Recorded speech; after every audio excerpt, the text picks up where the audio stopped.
Hello, Perran. It's nice to have you on my podcast.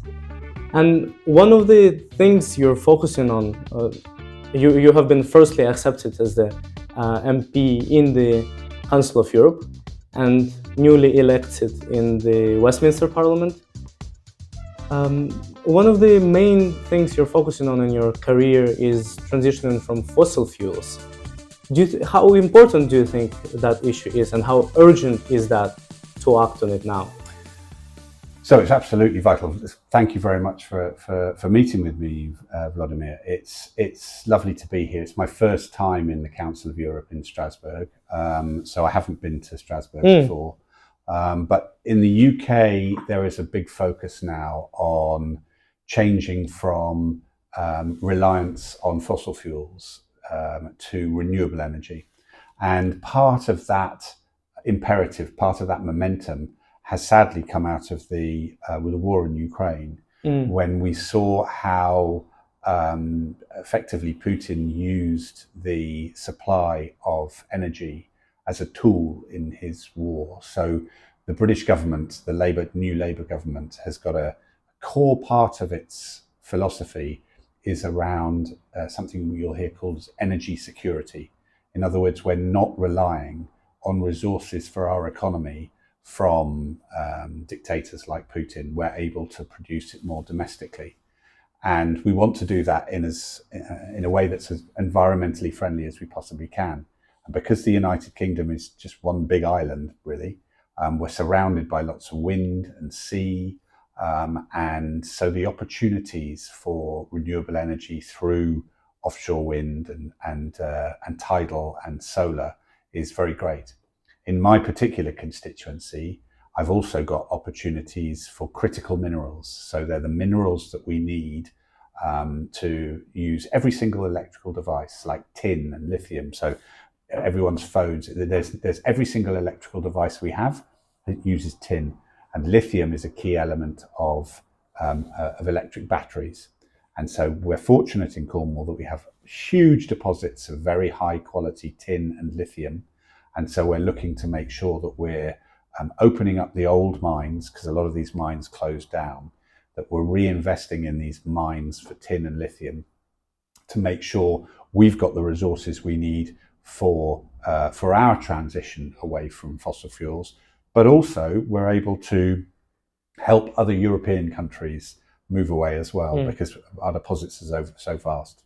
Now, the biggest problem with transitioning, as far as I'm concerned, is the cost of changing so quickly. And on the example of Germany, for example, and you're free to correct me whenever I'm wrong, because you have more expertise on this issue than me. But what we have seen with Germany trying to transition very fast is that their economy was saying no to that. And is that going to be as big of a cost for normal citizens? Not for normal citizens. The government is putting investment in to build the infrastructure that we need. But what we've done, and something we've just announced today in my own constituency, is where the government will put forward some of the funding. But what that does is that it gives confidence to private companies, to private investors, to invest as well. So the government will put up maybe half the money, but only on condition that private capital, that private money can be found to make up the rest of it. So it's this public-private partnership that's really key. It won't just be government just spending money, because government's money is taxpayers' money. So government will use the money very carefully to almost like it's like it's a rubber stamp. It's an endorsement that these particular projects are going to be core to the government's renewable energy strategy, and therefore it'll invest a little bit of money that effectively says this project is of strategic importance to the economy, and that gives confidence to investors, private investors, to then come in and support it as well. So it's not just about the government spending money, it's about private investors spending money. And private investors will only spend money if they can get a good return further down the line. But they can see where the direction of travel is going. And in the UK, we are going aggressively towards a renewable energy future. where we are not reliant on fossil fuels. Our economy we're in quite a strong position because there's already quite a large proportion of our energy use is already renewable energy. But we will also be investing in nuclear. We'll be investing in onshore wind, offshore wind, geothermal, tidal. So because Cornwall is built on granite, we have unusual deposits of tin and lithium and heat. It's very hot. So we will access that heat to generate more electricity and potentially to use it to kind of heat our hospitals and our schools in that way as well. I think when done correctly, it can unlock a big potential and a lot of jobs that will also compensate to a certain extent the economic disadvantages that may be caused by this energy transition. But the main reason you have outlined for transitioning is not relying on other countries to sell us. When I say us, it's you guys, because I'm from Ukraine. Yes. I cannot name myself British. Yeah. But not reliance on other countries such as Putin. And obviously, Putin will use all sorts of strategies, selling it to India, then selling it further, and then we'll buy it at inflated prices. So yes, it is important, but many people also outline that fossil fuels is not a good energy to use. Do you also think that? Yes. So there's three main benefits of transitioning away from fossil fuels. One is that we get energy security because we're in control of our own energy sources.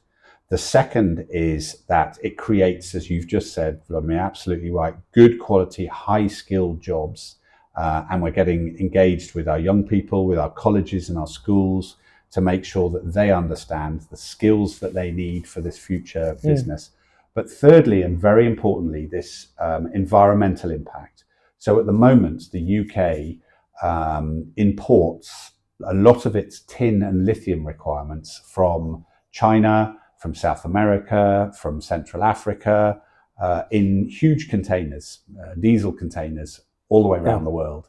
So the opportunity to significantly reduce our carbon footprint in domestically produced critical minerals and renewable energy is vastly increased. Now, will the UK save the world? Absolutely not. But what we're hoping to do is be a model for transition elsewhere, so that the big polluters around the world can see that yes, there is some pain, there is some structural change that you need to go through. But there's a kind of existential crisis in terms of climate change. We have to make this change, and B, it gives the individual nations security around where they're sourcing their renewables from. Because at the moment we're way too over reliant on fossil fuels from parts of the world that where there's quite a lot of political instability, and we want to move away from that. In your opinion, it's really important to act now because if not done now, not done properly, it might cause a big climate crisis.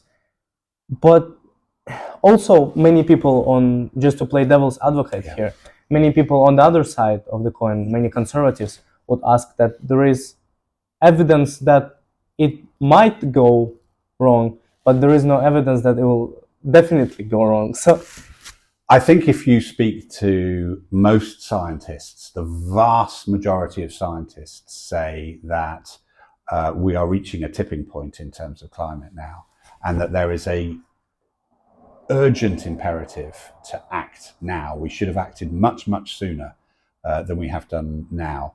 And so I prefer to follow the science and the scientists rather than people who perhaps aren't quite as experienced in this field. But if you speak to people or you listen to people like David Attenborough, for example, he's a very, very famous campaigner in the UK. And he has seen over many, many decades the deterioration of the planet as a result of climate change. So whilst there are always going to be naysayers, there's always going to be vested interests from people who have been traditionally embedded into the oil and gas industries. That's always going to be the case. But the resolve is very strong in the UK with the Labour government that we are going to transition away from fossil fuels as quickly as we possibly can. Fair enough. I got you. What are the main goals you're planning to pursue in the Council of Europe, particularly, and as an MP in Westminster? It so happened that you got elected in both at approximately the same time. Is that right? Well, the way it works is that in the UK, you get elected as an MP, and then you can, as an MP, you can put your name forward to be a delegate for the Council of Europe, and that's what I did. So I was elected as an MP in July, and then I go to Westminster 4 days a week, and then I work in my constituency 3 days a week. And then you put yourself forward for any committees or delegations that you have particular interest in, and within the Labour Party there's then a vote to see if you are elected to go on these committees and these delegations, and I was elected to the Council of Europe. So this is my very first time at the Council of Europe. I'm finding it absolutely fascinating. Did you get everything right? Did you get the structure? Because structure is nobody gets the structure first time they go. No, this is very much for me a learning process, and well, it's all a learning process. And my view is that, if you're not learning in life, then you might as well sit in the corner and turn off the lights, because everybody, no matter how old you are, must keep learning. And this is such a strong learning curve for me. So for my first Council of Europe meetings, I just want to listen and watch, understand the process. I voted for the first time today. What was the vote for? It was for the judges, so to identify some judges for some 3 European just to be clear, 28th of January is the day we're making the podcast. Oh, okay. Because it can so yes, it can be released a little bit later, but yes, but so it was my first vote today. And then we've been having lots of discussions, very interesting discussions with, for example, a delegation from Georgia, who are deeply concerned about the election that was undertaken recently in Georgia, and I agree with their view that it was a highly rigged election, and we're very, very worried about it. The entire British delegation is very worried about giving legitimacy to the regime that is claiming to have won the election in Georgia. And, these are the international issues that we really should be talking about. They're vitally important ones. The British government today has brought in a raft of sanctions against Belarus to prevent the use of finances within the United Kingdom. And so we're looking at ways that we can use our power and responsibility to ensure that dictators, no matter where they are not allowed to suppress their people. And there should be free and fair elections, as far as we're concerned, across Europe.